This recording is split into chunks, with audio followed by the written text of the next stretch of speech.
I drove 900 miles through a night of rain, carrying my mother's old wedding veil to give my daughter the day before her wedding. The door flew open. Rachel leaned aside to avoid me like a door-to-door seller. "Mom, I didn't know you were coming."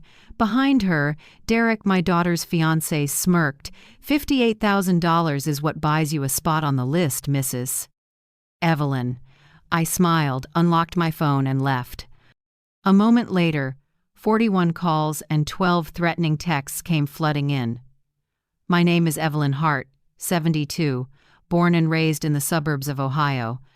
I've been used to long roads and long trips since I was young, but that night's drive, nearly 900 miles straight, was different. I wasn't driving for vacation or to find a place to rest. I was driving on a mother's heart for my only child, Rachel. The wedding veil I brought wasn't anything fancy. It had turned ivory after decades in a wooden box. But to me, it was a symbol of love and endurance. On my wedding day to Rachel's father, my mother gave me that veil and said, "Real love isn't in the glitter, it's in choosing to stay and to sacrifice." When my marriage collapsed, the veil stayed, a silent witness to the years I raised my child alone. And now, I wanted to place it in Rachel's hands, the way my mother had placed it in mine. But when the door opened, instead of a warm hug, I got the distant eyes of my own daughter. She drew back, slipping out of my arms the way you dodge an uninvited guest. I could hear my heart crack into 100 pieces. I tried to smile, tried to believe she was just flustered by the surprise. Then Derek's voice came from behind her. Syrupy, with that tight smile I never trusted.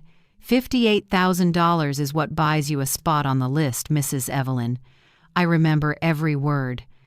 They dropped like lead, turning that bright-lit porch cold. I stood frozen. Rachel lowered her head, fingers, fussing with the edge of her pink silk robe. No protest, no glance to shield her mother from her fiancé's rudeness. I had once hoped Derek would be a steady shoulder for my daughter. But all I saw then was a calculator, someone who priced people in dollars. Worse, Rachel, the child who sobbed in my arms when she lost her puppy at 10, stood silent while I was insulted on her doorstep. I didn't argue. I didn't plead. I turned, unlocked my phone, and dialed the bank. The rep's even voice asked for a reason. I answered, short and clear. Fraud. Family fraud. Within minutes, $58,000 were frozen. I stepped down from the porch, my suitcase clattering over the brick path. Every step cut like a knife, but I felt oddly calm. Sliding into the car, I checked the rear view. Rachel still stood there like a statue, while Derek scowled, his phone buzzing nonstop in his hand. I started the engine and drove off to the drum of rain on the windshield. When I reached the hotel, it was close to 7 a.m. I've long been used to handling things alone, but I didn't expect at my age to still be learning a new lesson. Unconditional kindness can turn you into a walking wallet in some people's eyes. The front desk clerk smiled warmly, called me Mrs. Hart, and handed over the key to a suite with a garden view. That respect, even if I paid for it, warmed me far more than my own child's words. "Mom, I didn't know you were coming." I set the suitcase down, sank onto the sofa, and took out my phone. Missed calls filled the screen. Rachel, Derek, unknown numbers. I let them be, didn't pick up. I wanted them, for once, to feel what it's like to be left with nothing to hold on to, the way I had for decades.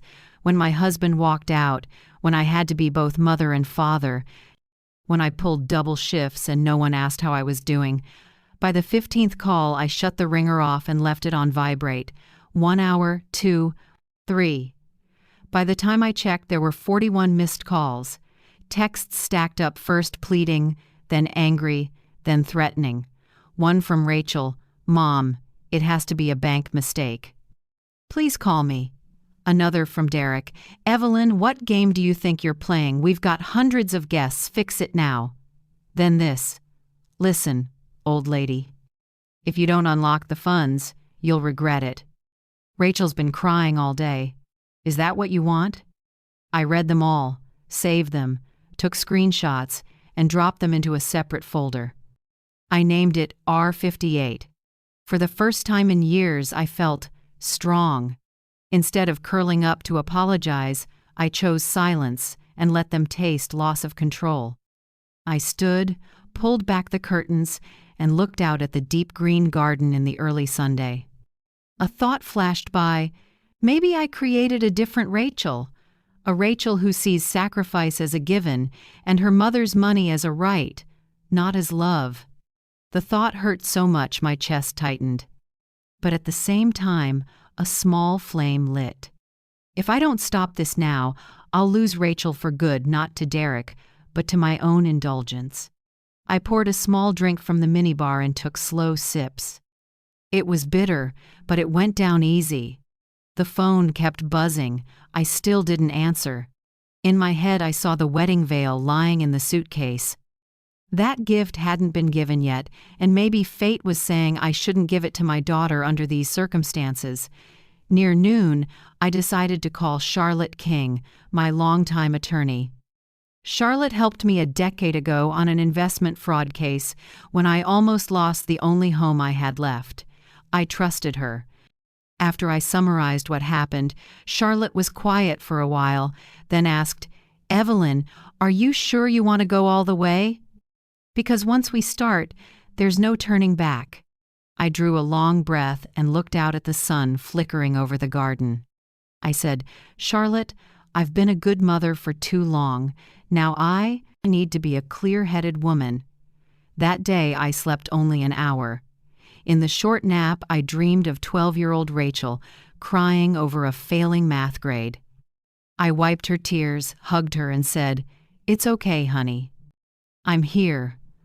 The dream faded and the present rushed in. Now she was the one making me cry, and there was no "I'm here" coming from her to me. I shot upright, carrying both a deep sadness and a new strength. I knew the next days wouldn't be peaceful, but this time I was ready. Leaning back in the hotel's upholstered chair, I closed my eyes, and in that quiet the past rolled in like a storm. All the single mother years returned so clearly I could almost hear the factory horn, smell machine oil on my uniform, and hear little Rachel giggling in our cramped rental.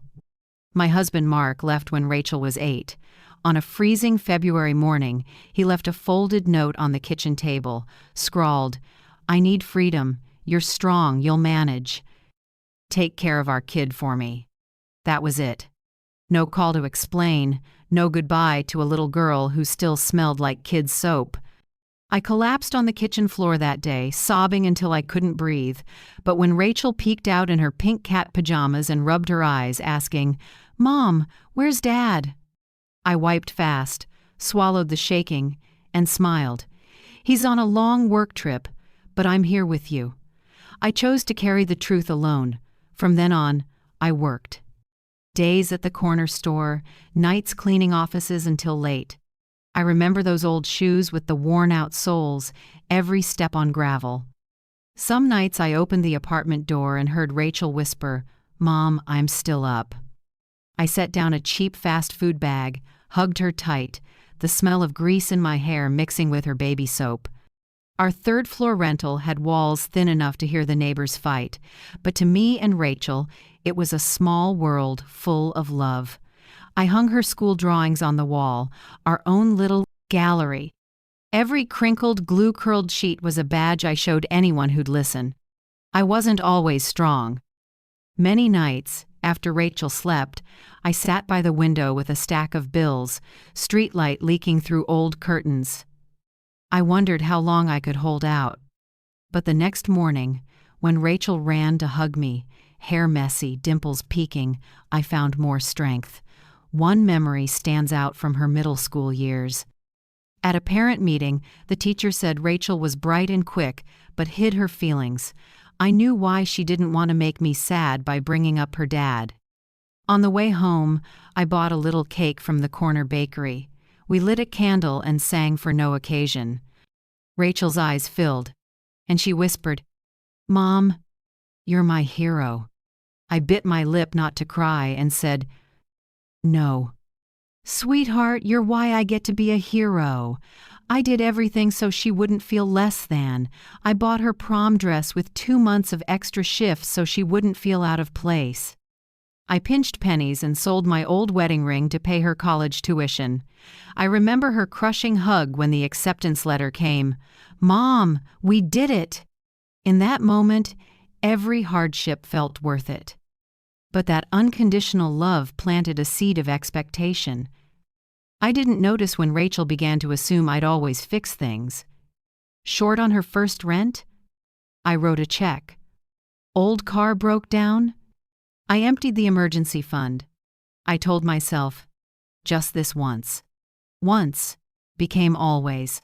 My biggest fear all those years was that Rachel would think love equals endless giving. I taught her she could lean on me, but I forgot to teach her she also had to stand on her own 2 feet. And now, standing by Derek on that threshold, eyes indifferent, I saw the cost of years of overgiving. Derek wasn't the first to drip poison in her ear. In college, a boyfriend once told her, "Your mom is too controlling." That night Rachel yelled at me for the first time, "You never let me be free." I cried quietly in my room, thinking I'd failed. A few months later she broke up with him and came back to apologize, and I thought we were fine. I didn't see Derek coming colder, more patient, more calculating. When she introduced Derek, he was polite, smooth, holding her hand like he'd never let go. I smiled, gave blessings, let him into my home. Then the gaps appeared. Fewer calls that came only to ask for things. One day, she said flatly, "Mom, Derek says I need to be more independent and not rely on you so much." It stabbed me, because independence is exactly what I'd spent years planting in her. But Derek flipped the words, recasting me as a burden, an obstacle. Tonight, sitting alone in the hotel, I really understood. For years I'd been the pillar, but forgot the fence. I gave too much and never taught her that a mother's love also deserves respect. Rachel forgot who I was not because she's cruel, but because I never taught her that even a mother's love needs honoring. I gripped the glass, feeling waves of memory crash in my chest. I remembered long shifts, hands swollen from washing stacks of dishes, pay stubs thin as a leaf that I folded and tucked under the mattress, praying to save enough for her schooling, winter nights when I gave her the only blanket and curled up in a thin coat. And now, after all that, my child looked at me like a stranger on her own porch. It hurt. But in that same moment, I realized those single mother years had forged something Rachel and Derek never expected: endurance and resolve. I had survived years carrying the sky alone. I wouldn't fall to one insult or a smug line. When I set the glass of wine down, my hand was trembling, but my eyes were clearer than ever. I knew that to pull Rachel out of Derek's arms, I needed more than love. I needed the wisdom and toughness that all those single mother years had forged in me. In the luxury hotel room, I listened to my heartbeat again, slow but steady. I looked back on everything, not to complain, but to remind myself, I've weathered so many storms, and I'll weather this one. If those years didn't break me, then a Derek certainly won't. Derek started off very cleverly, and that was exactly what made me uneasy. He never openly argued with me, never raised his voice. Everything came wrapped in gentle suggestions, so smooth that outsiders could mistake it for caring. I remember the night Rachel wore a pale green dress to dinner at my house. She'd loved that color since she was little because it reminded her of the garden where she used to play with me. Derek looked at her and smiled. "You look beautiful, but this color is a little washed out. Next time try red, you'll look brighter and stand out more." It sounded like a compliment, but I saw Rachel pause and glance at him as if waiting for approval. Then came the friends issue. Rachel had always been outgoing, with a tight group from college that met up often. One time, while we were chatting, Derek leaned over and whispered, "I think a few people in that group aren't good for you. They're a bit childish and don't fit where you're headed now." I saw Rachel go blank, then nod. Not long after, those familiar names disappeared from her conversations. When I asked, she just smiled. "I'm too busy, Mom." Even her calls to me weren't spared. At a dinner, he said slowly, "You should focus on us more. Call your mom less or you'll get pulled away." Rachel only smiled, but I watched her put her phone away, embarrassed. After that, the calls grew fewer and shorter, down to a few polite lines. "How are you, Mom?" "I'm busy. Let's talk later." I hung up each time with my chest hollow. I told myself not to be oversensitive. A daughter needs her own life. I'd repeated that to myself for years. Maybe I was overreacting. But every time I tried to think positive, a new detail cut into me. When we discussed wedding prep, I offered to help and suggested a few family-style touches. Derek gave a thin smile. "We've already got a team handling it. You just relax, no need to complicate things." His tone was even, not harsh, but final. Rachel sat beside him, lips pressed, offering no pushback. I swallowed hard and forced a smile. "Okay, I trust you too." Inside, I felt myself being pushed to the margins, like an uninvited guest. Once, Rachel called, excited, "Mom, we decided on a small, refined wedding, just the closest family." I was happy, thinking at least she wanted something warm and intimate. But a few weeks later, I heard about a guest list a mile long, Derek's co-workers, friends from everywhere, relatives on both sides. I searched my memory and didn't find myself on that list. Small and refined had been just words. What disappeared was me. At one of the rare dinners I was invited to, Derek lifted his glass, smiling smoothly. "There's really no need for you to worry. Just sign the transfer and we'll handle the rest." The words slid out, slick and clear, without a hint of shame. Rachel dropped her eyes, clenching the hem of her dress. I gave a social smile and nodded it off, but inside I went cold, as if I'd stepped into a freezer. Motherhood reduced to a number, a lifetime of love boiled down to a wire transfer. That night, back home, I couldn't sleep. I opened my laptop, logged into the bank, and went over every transaction. I saved every receipt and confirmation email into a new folder. I named it R58. Rachel, $58,000. Seeing that name made my eyes sting. It wasn't just money. It was a lifetime of patience and trust, now labeled by 3 short characters. From that day, I started a new habit. I kept a journal, but not the usual kind. I recorded every small change in Rachel. How she called less, how she dodged simple questions, how she repeated Derek's favorite phrases. Not necessary. Be more independent. Don't interfere. I wrote down dates and circumstances, carefully. Holding the pen, I didn't think I was building a case against anyone. I just wanted a record of the change. I feared that one day, when Rachel was completely unfamiliar to me, I'd need those pages to remind myself, my daughter used to be different, used to love me truly. But deep down, I sensed those lines would serve another purpose: proof, protection. I had no idea I was quietly preparing for the day I'd need them. I never imagined a tap on a phone screen could change a blood bond. But that morning, sitting in the car under a steady drizzle, I did exactly that. I opened the banking app, scrolled to the $58,000 transfer from 2 weeks earlier, my hand shaking but firm, and tapped, "Freeze transfer." The screen lit up, "Request successful." My heart pounded like I'd sprinted. Relief and bitterness rose at once. In that moment I knew. I was no longer the mother who only bowed and accepted. I had drawn a clear line between love and exploitation. I set the phone on the seat, started the engine, and let the rain tap a rhythm on the roof. The road ahead was blurry, but inside I felt brighter than ever. For the first time in years, I felt in control. Just 15 minutes later, the phone buzzed hard. "Rachel." I didn't pick up. A minute later, "Derek." I let it ring. 5 more minutes, an unknown number. I laughed, picturing Derek pacing and trying every phone he could to reach me. My whole life, I'd been the one who answered the second Rachel called. Now, I chose silence. The phone kept vibrating, the ring slicing through the car. I turned the sound off and left it on vibrate, but the seat still trembled like a reminder. Someone's scrambling to find you. I pressed the gas and headed for the Continental, the hotel I'd booked. As I checked in, the phone buzzed for the 13th time. The young clerk smiled and said, softly, "Enjoy your stay, Mrs. Hart."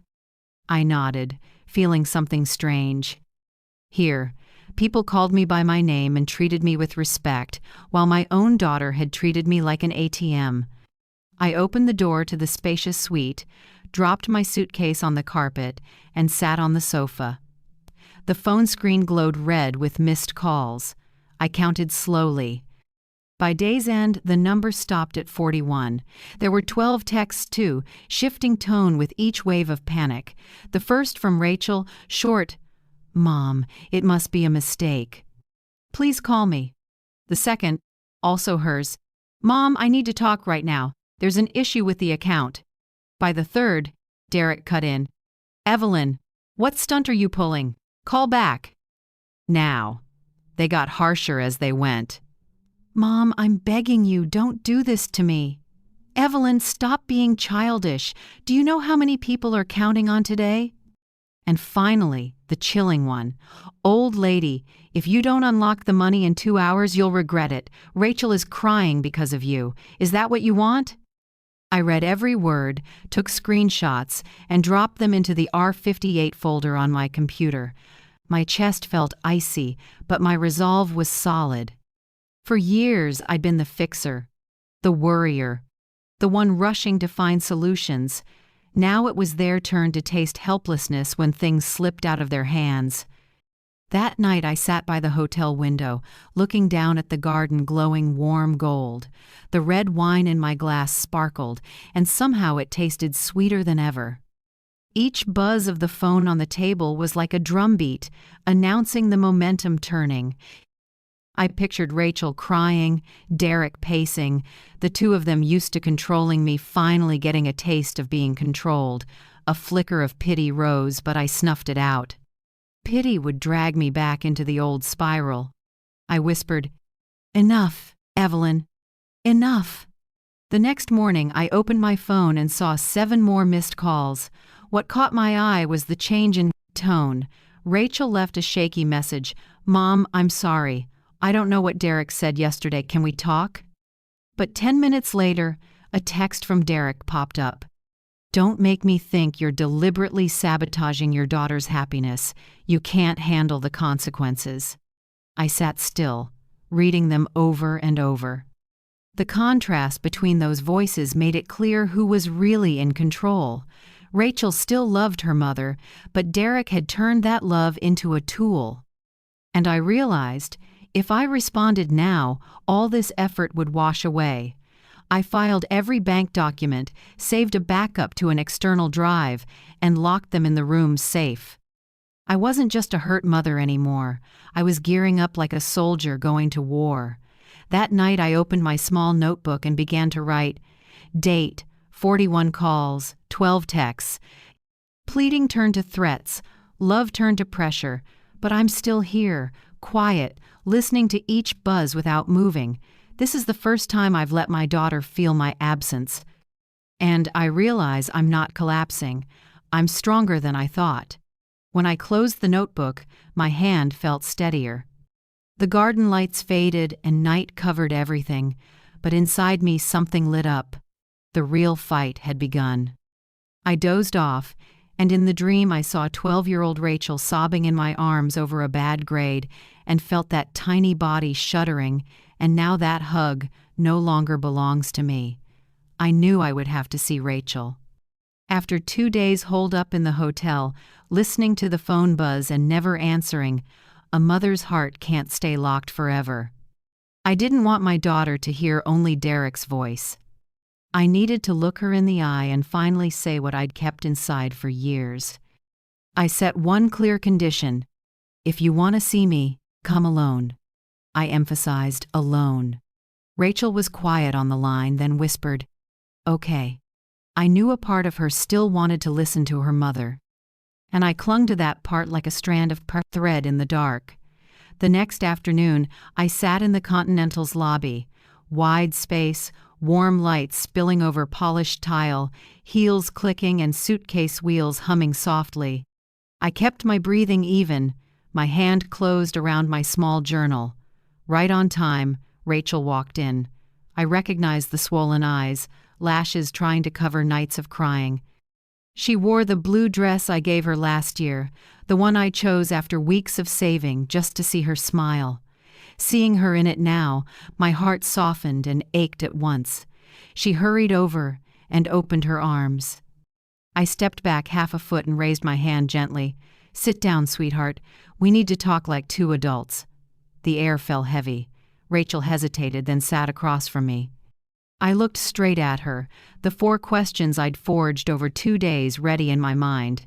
I asked, "Who paid your elementary school tuition so you could attend a better school than our neighborhood offered?" Rachel murmured, "You, Mom." I continued, "Who worked 2 jobs so you had the same books and clothes as your friends?"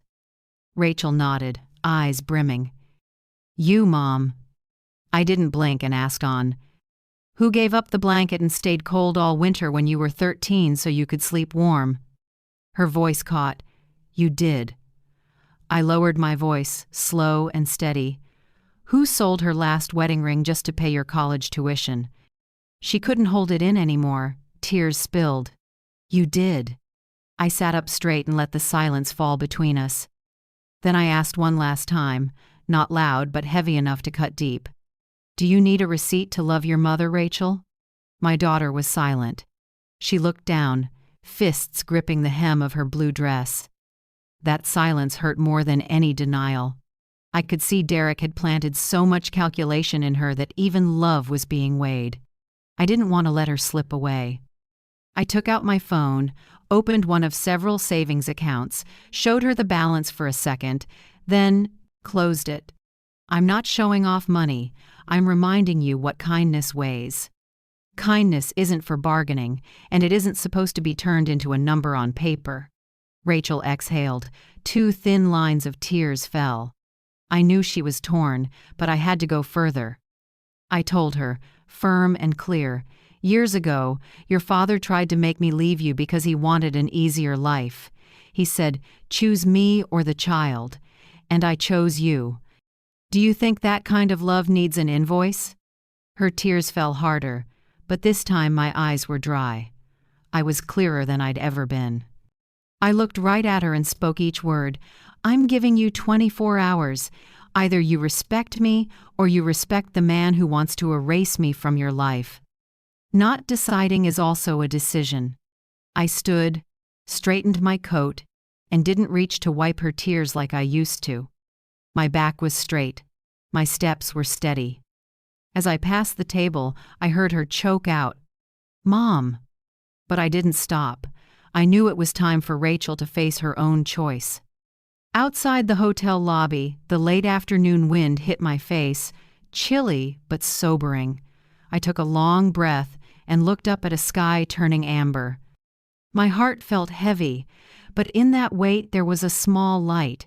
At least for the first time, I'd forced my daughter to think with her own heart, not with her mother's wallet. I couldn't sleep after that lobby meeting. Everything I'd said to Rachel kept replaying in my head, as clear as a ticking clock in a quiet room. I wondered whether she had the courage to think for herself, or if she'd run back to Derek. Near midnight there was a soft knock. I sprang up, walked to the door, heart racing. When it opened, Rachel stood there alone. Her eyes were still puffy, her shoulders trembling under the hallway light. I stepped aside, quietly letting her in. Rachel sat on the sofa, hands twisting together. It took a long moment before she spoke. "Mom, I have to be honest. Derek, he's always suggesting. At first I thought it was caring, but it kept growing. He told me not to wear long dresses, said they make me look old. He told me to talk less in crowds. Then he handed me a list of friends I should keep at a distance, because they don't fit the image he wants for me. I listened, my chest tight. I asked, calm but sharp, "Is that love or a leash?" Rachel went quiet. She stared at her hands, then whispered like a confession.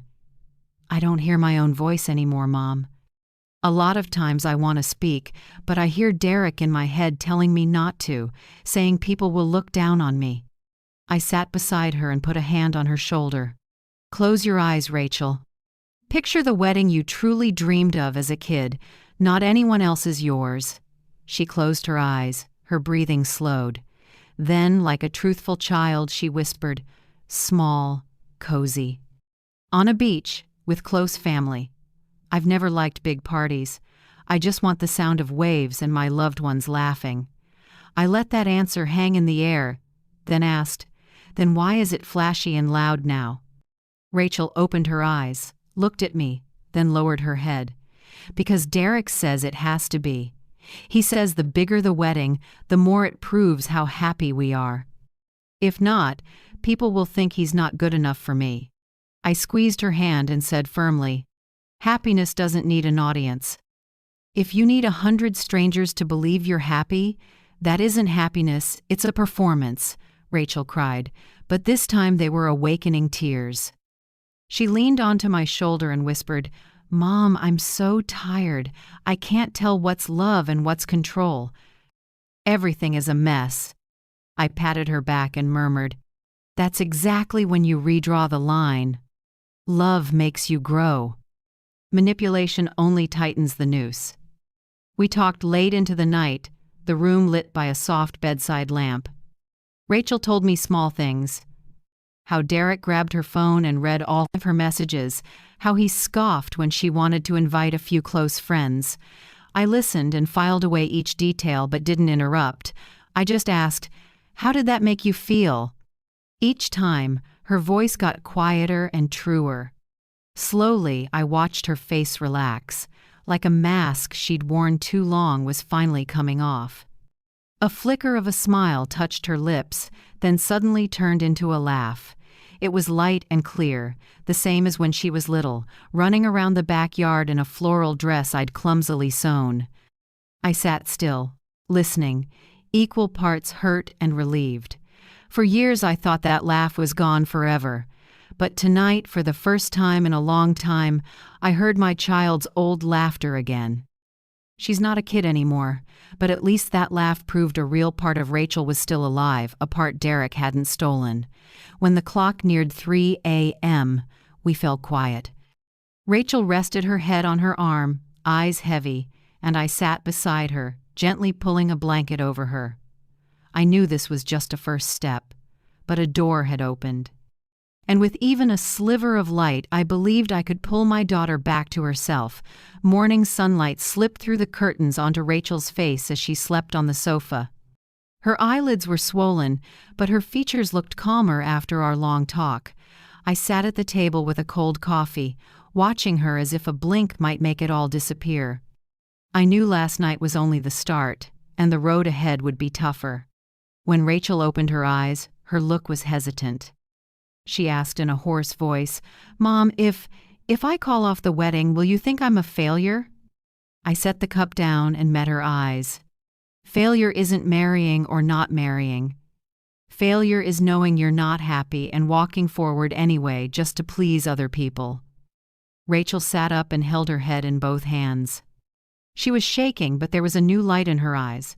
She whispered, "I never thought I'd dare to cancel. I'm afraid, Derek.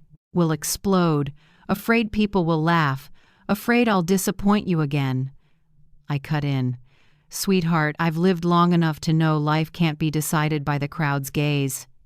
The only person you have to face is the one in the mirror."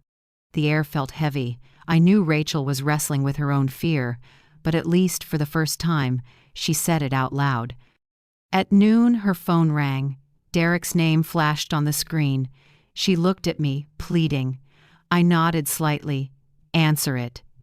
But this time, listen with your heart, not your fear." I sat across from her and watched quietly. Rachel picked up. Hello? Derek's growl came through the speaker. Where are you? Why was your phone off all night? Do you know how many rehearsals we still have today? Rachel gripped the phone tighter and took a deep breath. I'm with my mom. There was a pause on the other end.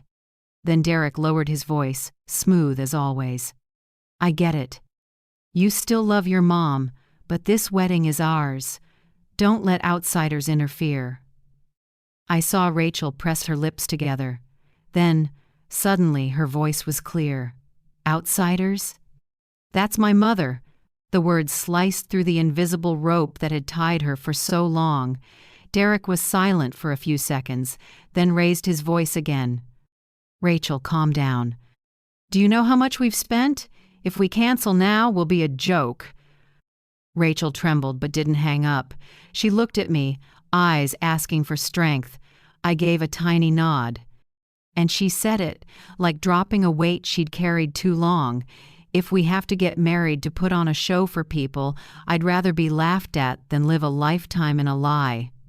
Derek, the wedding stops here. The air thickened. I heard Derek shout on the other end, You'll regret this. You've ruined everything. Rachel ended the call, set the phone down, and gasped like she'd run a marathon. I wrapped my arms around her, not holding back this time. I heard her sob, not from fear, but from relief.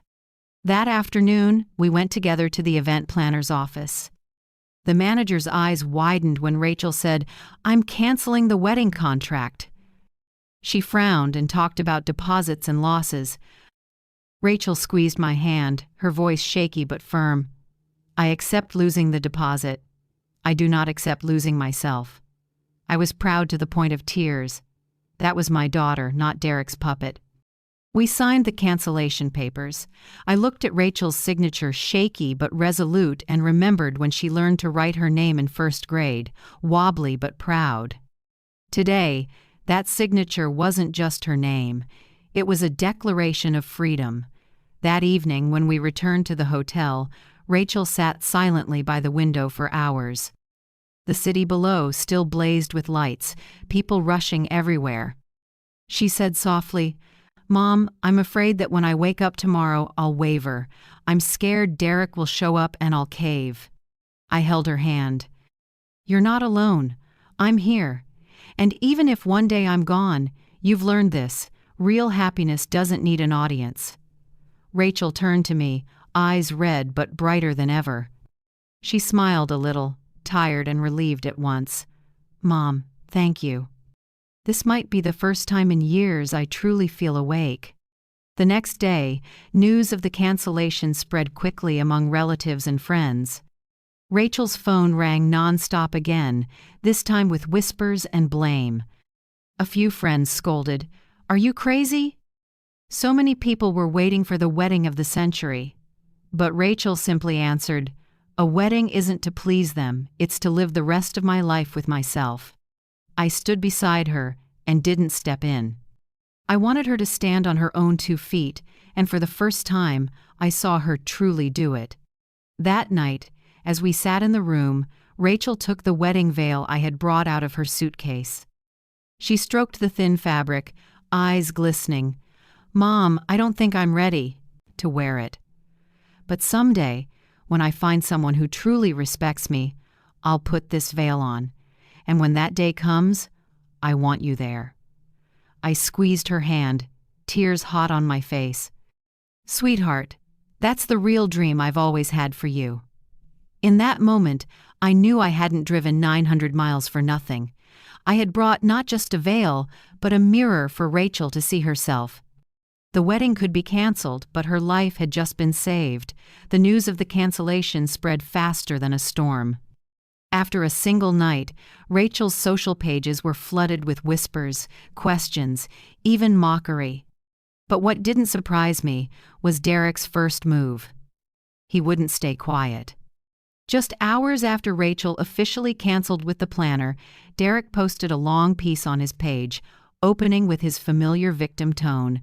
After 3 years together, I'm devastated that the woman I love canceled the wedding just one day before the big moment. The reason? The selfish interference of a mother who can't let go. Below were hundreds of shares, many people sympathizing with Derek. Someone commented, "Poor guy. All that preparation ruined because the future mother-in-law doesn't know her place." I read every word, heat rising in my chest, but I didn't respond. I knew this wasn't the place for knee-jerk emotion. Rachel was different. She skimmed it, face pale. "Mom, I can't take this. He's turning me into a heartless villain." I put a hand on her shoulder and said firmly, "This is when you learn to let the truth protect itself." I kept all the evidence. That night, I opened my laptop and created a new social account. The profile photo was a picture of me in the hotel room, neat clothes, a calm face. I didn't choose anything tearful or angry. I wanted people to see a 71-year-old woman, composed but unyielding. My first post was short. "My name is Evelyn. Yesterday, my daughter canceled her wedding. People say I interfered and destroyed it. Here is the true story. I'll show the evidence, step by step." I attached a photo of the receipt for $58,000, clear proof that I paid for the wedding Derek now calls the shared dream of two young people. Within an hour, hundreds of comments poured in. People were no longer hearing just one side. Many women wrote, "Please keep telling it, we want to hear." Some men admitted, "If I were her parent, I wouldn't stay silent either."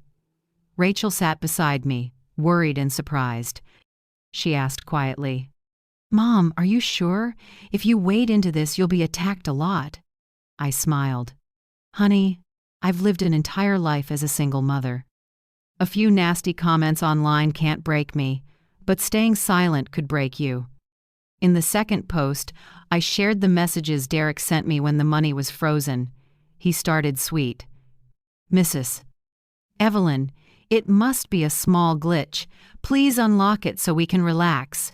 Then it turned to threats. "If you don't fix this in 2 hours, you'll regret it. Don't make me treat you like an enemy." I added one line. "This is how a man speaks to his fiancée's mother." That post spread like wildfire. The comments flooded in. "He only wants the money. Disgustingly disrespectful to an older woman. Rachel, wake up, he's a controller." Rachel read, eyes misting. "Mom, I never realized the truth could be this powerful." But Derek wouldn't give up. The next morning he posted a video, voice shaky as if the whole world had turned on him. He said, "I truly love Rachel, but her mother turned this into a money deal. I proposed to Rachel, not to Mrs. Evelyn's wallet. Outsiders who didn't know might believe him, but I was ready." That evening, I released the final piece of evidence, an audio clip I'd saved from a dinner a few weeks back. In it, Derek said casually, "Rachel, just let your mom sign. We need the money. It's not like we're ficted, asking a stranger. If she wants front row seats, consider it buying a ticket." I wrote, "This is how love turns into commerce. I don't need anyone's pity. I just need the truth to be seen." This time, there was nowhere for him to hide. Comments exploded. His own words expose him. "This mother didn't destroy anything, she exposed it. Rachel, be grateful you got out in time." Rachel sat next to me, hands trembling as she scrolled. Then she turned and hugged me tight. "Mom, I let him build a wall between us for too long. Now I see you're not just my safety net, you're the only one who dared to fight for me." I patted her back.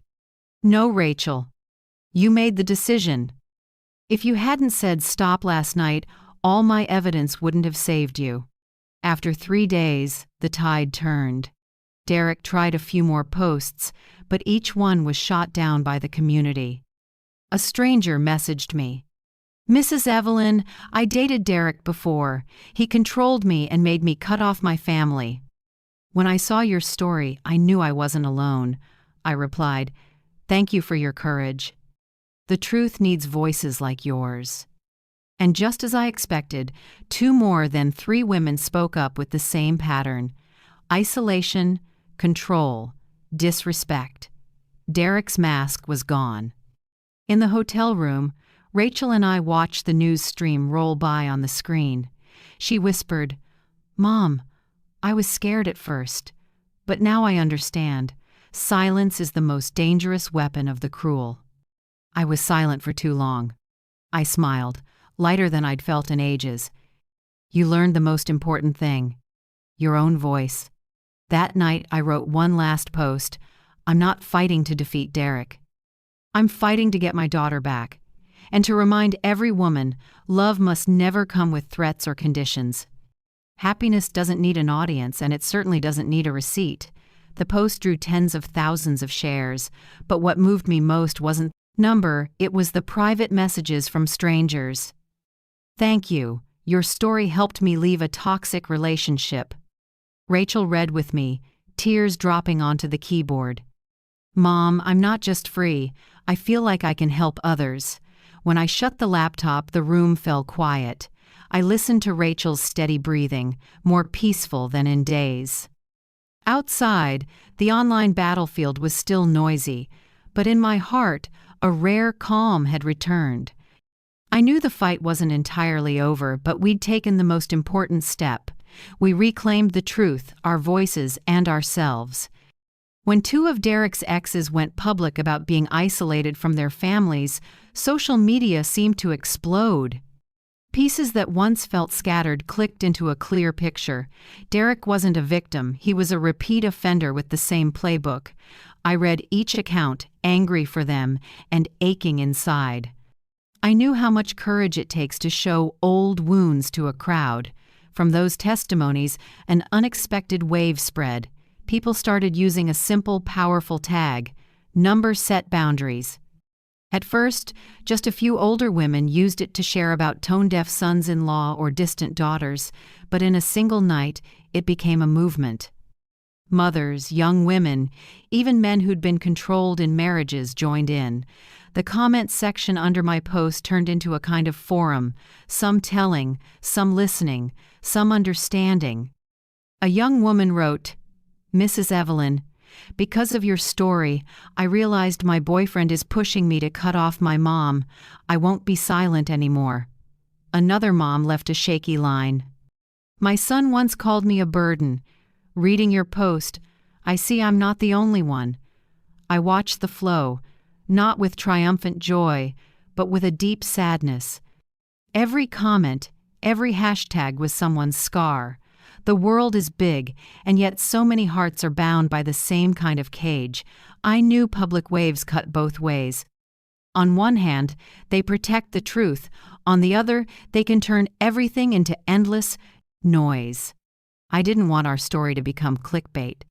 So the next morning, I called Charlotte, a mid-career attorney I'd known for years. Charlotte is known for her calm. I summarized everything, and she agreed at once.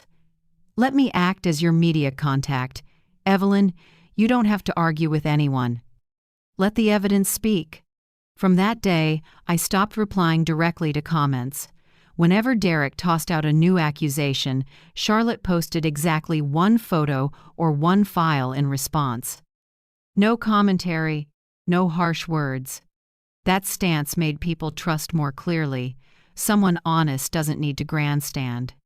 Meanwhile, Derek started losing his balance. He couldn't stand being sidelined. His posts grew more frantic, his tone sliding from pleading to spiteful. Once he even typed, "Rachel is nothing without me. Mrs. Evelyn ruined her daughter's life." But instead of earning sympathy, he only made his true nature show. People clipped that line and shared it everywhere with captions like, "Is this what love looks like?" A man who talks about his fiancée like that is terrifying. Rachel saw it, face drained.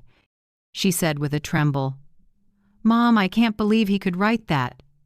I just sighed. When people lose control, their true selves show. Treat this as proof, not a wound. To avoid getting dragged in, Charlotte advised Rachel to block all personal contact with Derek. And Rachel did, without the old hesitation. Derek's number went straight to the block list. The screaming texts stopped piling up on Rachel's phone. From now on, any communication, if any, would go through the law office's official email. That not only shielded Rachel from Derek's sudden rages, it put the entire matter on clear legal ground. I saw my daughter's shoulders lighten, as if she'd dropped a sack of stones. One quiet evening, while we sat in the hotel room, Rachel suddenly asked, "Mom, are we winning?" I looked at her for a long time, then answered slowly, "Honey, don't think in wins and losses. Our goal isn't to make Derek lose, it's to bring the truth to light. You don't need noise. You only need the truth." I saw Rachel's eyes brighten. She nodded and whispered, "That's right. Happiness doesn't need an audience, and the truth doesn't need to shout." I knew that night my daughter had taken a long step on the road back to herself. From that day on, I hardly had to step in directly. The number set boundaries wave kept spreading, but instead of chaos, it became a place where many people found courage. Charlotte handled every public attack. Rachel learned to be silent before answering, no more rushing. As for me, for the first time in months, I could sip tea without my heart racing. The fight wasn't over, but the balance had tipped. Not because of noise, but because piece by piece, small truths were being arranged into a whole picture. The next morning, I sat with Charlotte King in her brightly lit law office. Piles of thick files lay neatly on the table. A blue fountain pen rested in front of me, its nib gleaming under the ceiling lights. The smell of fresh paper and toner hung in the air, mixing with the coffee Charlotte had just poured. This wasn't just legal procedure, it was a turning point for my life and Rachel's. Charlotte spoke slowly, every word clear. "Evelyn, you've thought this through. Once you sign, this becomes a legal will with binding terms." I nodded, at peace. I've waited a long time for this moment. Page by page, I signed without my hand shaking. The new will wasn't just about dividing assets, it was the message I'm leaving behind. No one is allowed to use my money to buy the approval of any man. That condition is written into Rachel's trust. Funds will be released only for education, investments, or choices that build an independent life, absolutely not to hold on to or buy love. I also set aside a specific amount to pay vendors tied to the canceled wedding. They did nothing wrong, and I don't want anyone losing their work because of Derek's greed. The rest, I placed into a new scholarship fund. I gave it a simple, meaningful name, Boundaries. It will support young women who dare to set lines in love and in life. Charlotte smiled, eyes full of respect. "You didn't just rewrite a will, Evelyn. You're rewriting how people think about motherhood and freedom." I smiled back. "I just want Rachel and other girls to know that kindness needs a fence." That afternoon, I called Marcus Reed, an old friend from a book club I once joined. For years, Marcus would remind me, "Evelyn, keep a boundary around your kindness, or people will build a house on it." I never forgot that line. I just brushed it aside, thinking love didn't need conditions. Now I understood he was right. An hour later, Marcus arrived at the hotel with a bouquet of white daisies. He walked into the lobby calm and gentle. When he saw Rachel, he gave a proper nod. "Nice to meet you, Rachel." My daughter looked a bit flustered, but I caught a flicker of relief in her eyes. No possessive handshake, no forced smile, just respect. Watching that scene soothed me. For years I'd let others wedge themselves between me and my daughter. Derek was the prime example, always trying to erase me from the picture. From this moment on, I made a promise. No one stands between me and Rachel. That's the first rule I rebuilt in my life. In the days that followed, I spent time teaching Rachel the small but essential things. I sat with her and showed her how to manage bank accounts, explaining each line on the statements. I handed her a sample contract and read it with her clause by clause, stopping at the usual traps. Read slowly, and when your heart starts racing, stop, breathe, and ask, "Am I signing for me or for my fear?" Rachel listened closely, nodding now and then. The constant confusion in her eyes was gone. What I saw was someone learning to take the wheel of her life. We also practiced saying, "No." I ran little role plays. I pretended to be Derek, offering something slick. Rachel took a deep breath and answered firmly, "No, this doesn't align with what I want." I nodded. "See? You said no, stayed calm, and kept your self-respect." At night, we opened old photo albums, each picture like a doorway back in time. There was one of Rachel at the park, holding an ice cream, grinning wide. Another from her 16th birthday, clutching a small gift I'd saved for all month. I hadn't seen that smile in real life for a long time, but tonight, when she laughed at her old awkward haircut, I knew that smile was coming back. I said softly, "See? We once had days when love was just a hug and a smile. No contracts, no receipts, no judging eyes." Rachel leaned on my shoulder and whispered, "Mom, I forgot how that felt. But now, I want it back." Before bed, I texted Rachel a short line what I wanted engraved in her heart. Independence isn't separating from your mother, it's standing strong beside her without leaning on anyone else. When she read it, she looked up with wet eyes but a steady gaze. She nodded and smiled faintly. I knew the daughter who once let someone else hold the reins was starting to balance herself, and to me, that was the real victory. The backlash against Derek seemed like it should have been enough to make him quiet, but I know people don't change overnight. Sure enough, a few days later he popped back up online playing the miserable victim. He posted a short video, voice choked, claiming he'd been sabotaged by a selfish future mother-in-law, saying he just wanted a happy family, but that old, selfish woman wouldn't allow it.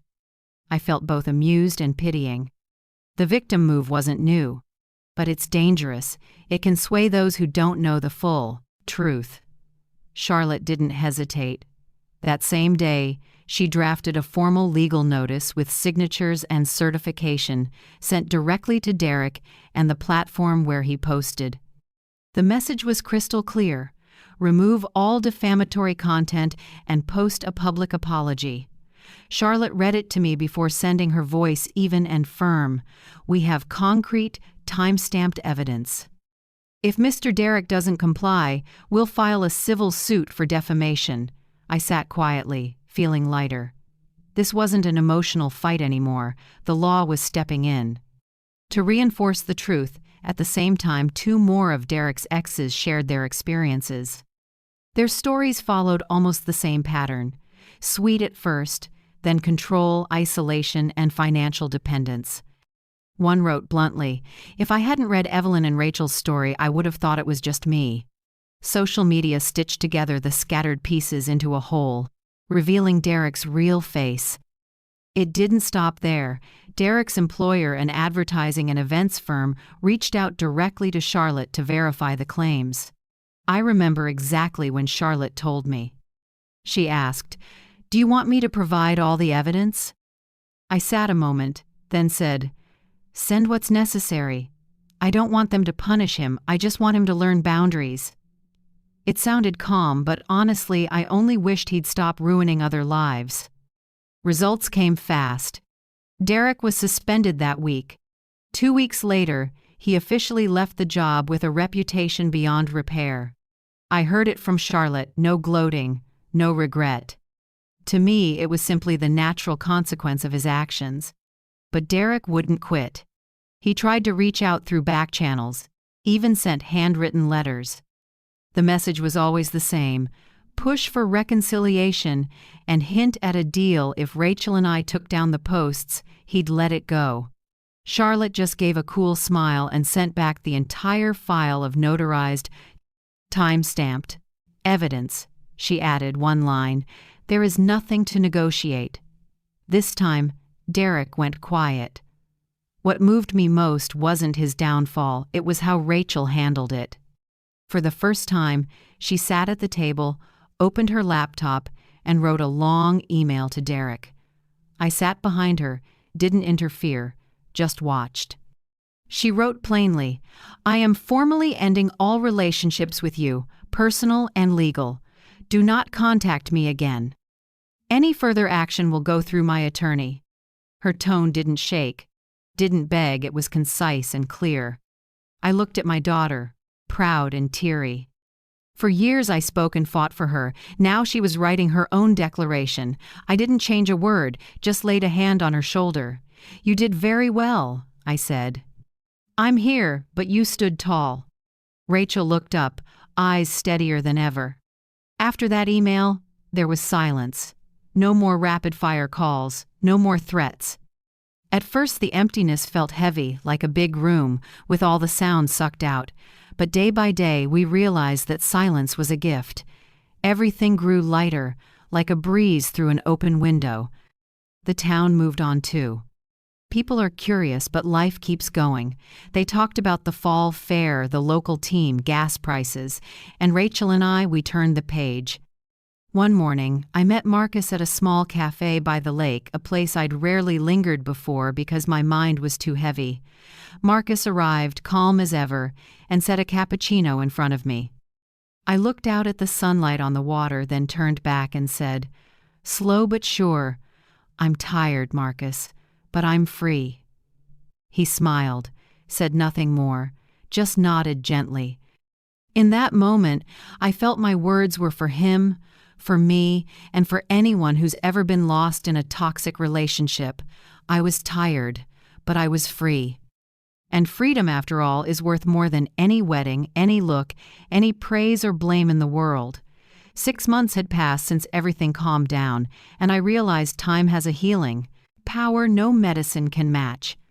Rachel slowly rebuilt her life, one small but solid brick at a time. She got a job at an interior design firm where coworkers valued her creativity more than looks or connections. I remember late evenings when my phone pinged. The text was just one line, "Mom, have you had dinner?" But to me, it was a quiet promise that my daughter was relearning how to care. Each line, however short, felt like a steady heartbeat, reminding me the distance between us was closing. Rachel also began to open up. She said there was a new coworker, a simple, no-frills man. Before inviting her anywhere, he always asked one small question: "How's your mom?" It might sound ordinary, but to me, that question mattered more than any bouquet or gift. Only someone who truly pays attention remembers that love isn't just two people, it's each other's worlds. I saw Rachel's eyes when she mentioned him, bright and calm, so different from the anxious look she had beside Derek. As for me, I gave myself a chance too. On weekends, I accepted Marcus Reed's invitations to go on picnics. He brought an old camera, and whenever we found a patch of good sunlight in the pines, Marcus always gave me the best spot. He patiently adjusted the lens, making sure the light fell just right on my face. No sweet talk, no vows. Those small actions told me enough. Real love is usually quiet, no need to prove, no audience required. One evening, Rachel said she wanted to meet Marcus. I hesitated, worried about the generation gap, worried that old pain might still haunt her. But that night turned out nothing like my fears. We sat in a warm kitchen, the soft yellow light like a fireplace after a storm. Rachel poured tea for Marcus. He shared a few memories from our book club, his voice calm. Rachel listened closely. No awkwardness, just stillness and peace. As we cleared the table, Rachel suddenly turned to me, her voice teary but firm. "I get it now, Mom. Love means adding someone by your side, not subtracting your family." I went still a few seconds, then laughed through tears. And love never asks for a receipt. The three of us laughed. The sound wasn't heavy or broken. It spread like music, touching every corner of the room. In the days that followed, my daughter and I focused on finishing the Boundaries Fund. We held small gatherings and invited people with lived experience to share how they overcame control and emotional abuse. I watched Rachel take careful notes, as if she was learning not just for herself but to pass it on. We also launched a basic finance class for young women, how to read contracts, open their own accounts, set bank passwords. The image that stays with me is Rachel sitting beside a girl, not yet 20, patiently walking her through each step on a phone screen. Remember, this password is yours. Don't share it with a boyfriend. Don't let anyone control it. I stood at a distance, my heart suddenly lighter. I could feel myself growing older, and I felt happy.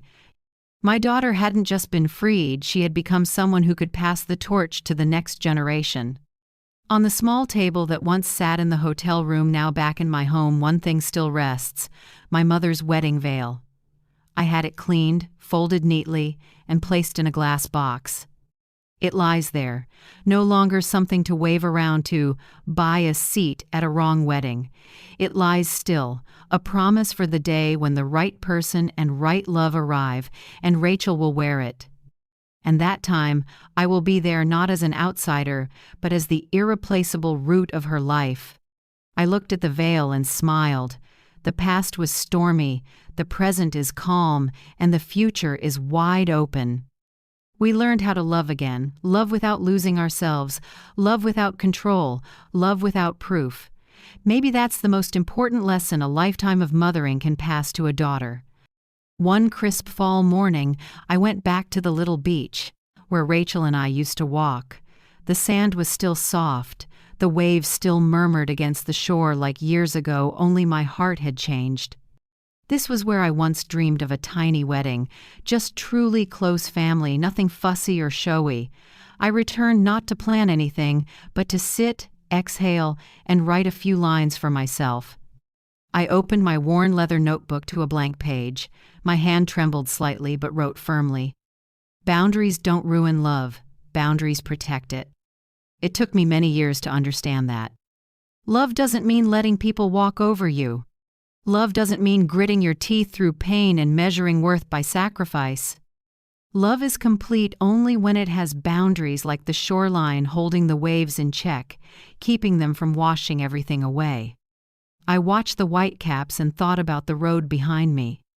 I don't regret driving 900 miles through the night with my mother's veil for Rachel. I don't regret freezing $58,000 and facing dozens of threatening calls. I regret only one thing, that I learned to say no too late. If I'd been brave a little sooner, maybe I could have spared Rachel some pain. Then I reminded myself, life doesn't let us walk backward, only forward. Moving forward means being grateful, even for lessons that arrive late. Rachel appeared behind me and wrapped an arm over my shoulder. The warmth of her hand made the sea breeze feel gentler. She whispered, as if speaking with the waves, "You saved me from a lifetime of proving myself." I turned and saw no more trembling in her eyes, only certainty. I smiled and answered, "You saved yourself, Rachel. I just turned on the light." I wanted her to know real strength isn't money or the steps I took for her, it's the courage she found inside herself. The wind picked up, salty air stinging my eyes. I sat there thinking about other mothers in this world. How many are standing on the porch of their own lives, letting kids, husbands, and strangers decide for them? How many have stayed quiet out of fear, believing sacrifice is mandatory? I wish they could hear this. If you need a sign to turn inward and step back into the center of your own home, this is it. I know I'm not alone in this journey. And I know that because of you, the ones who stayed with me through this whole story. Every view and every warm comment feels like a hand holding mine and Rachel's, reminding us we're not alone. Tell me, where are you listening from? I want to picture the streets and homes where my voice reaches. If this story touched your heart, please like, subscribe, and tell me in the comments, what boundary once saved you from something? Your words might be the light switch for someone lost out there. I treasure every second you gave me. Thank you for being here, for listening, and for restoring my faith that a 70-something woman's voice can still move people. See you in the next story, where we keep learning to love without losing ourselves, and remember that sometimes boundaries are the greatest gift we can give to ourselves and to the ones we love.